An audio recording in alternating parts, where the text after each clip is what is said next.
Paradise is food, paradise is there. Ananya's Nana Nani Homes, a paradise for senior citizens.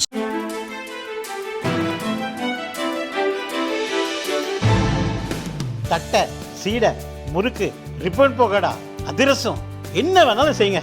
ஒரே ஒரு 5 litre இதய மந்த்ரா கடல் எண்ணெய் back ஒரு மாசம் முழுசுக்கும் அத்தனை சமையல முடிச்சு விடலாம். இதய மந்த்ரா. விநாயகர் சதுர்த்தி விழாவை சிலர் சீர்குலைக்க முயற்சிப்பதாகவும் அவர்களை கைது செய்ய மறுக்கும் காவல்துறையை கண்டித்தும் திருப்பூரில் இந்து முன்னணி சார்பில் ஆர்ப்பாட்டம் நடந்தது. குமரன் சிலை அருகே நடந்த ஆர்ப்பாட்டத்தில் தமிழக அரசை கண்டித்து முழக்கங்கள் எழுப்பப்பட்டன. மக்களுக்காக போராடணும் தரமாட்டாங்க. ஏனென்றால் இந்த ஆட்சிக்கு முடிவு கட்ட வேண்டிய நேரம் நமக்கு வந்தாச்சு. அடுத்த வருஷம் இந்நேர விநாயகர் சதுர்த்திக்கு இந்த ஆட்சி இருக்காது.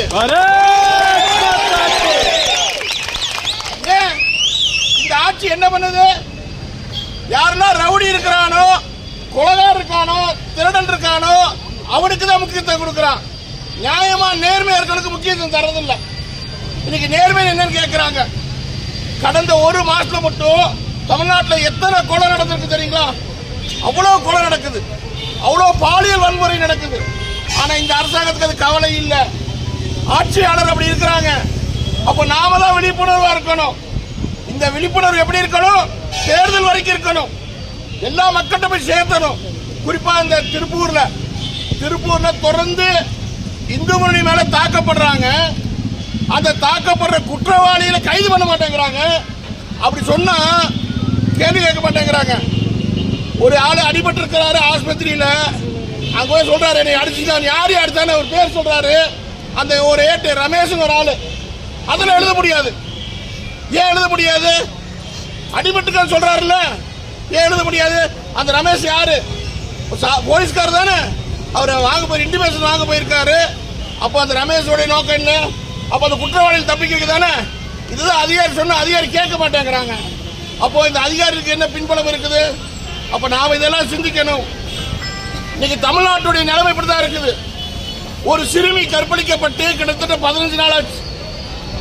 இன்னைக்கு குற்றவாளி கண்டுபிடிக்க முடியல. வீடியோ வந்தாச்சு, ஆளும் தெரியும். இன்னைக்கு என்னவோ நவீன வசதி வந்திருக்குதுங்கிறாங்க, சைபர் வந்திருக்கிறாங்க. யார சாதாரண போராடுற ரோட்ல போராடுற கைது பண்றதா? அந்த குற்றவாளி கைது பண்ண வேண்டாம்? ஒரு குழந்தை இன்னைக்கு தனியா வெளியே போக முடியுமா? தமிழ்நாட்டுடைய நிலைமை தான் இருக்குது இன்னைக்கு. அதனால நாமெல்லாம் விழிப்புணர்வோடு இருக்கணும். இந்த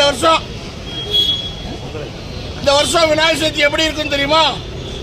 கடந்த 38 ஆண்டுகள் தமிழ்நாட்டில் திருப்பூர் நடத்திருந்த விட 3 மடங்கு பிரம்மாண்டமா இருக்கணும்.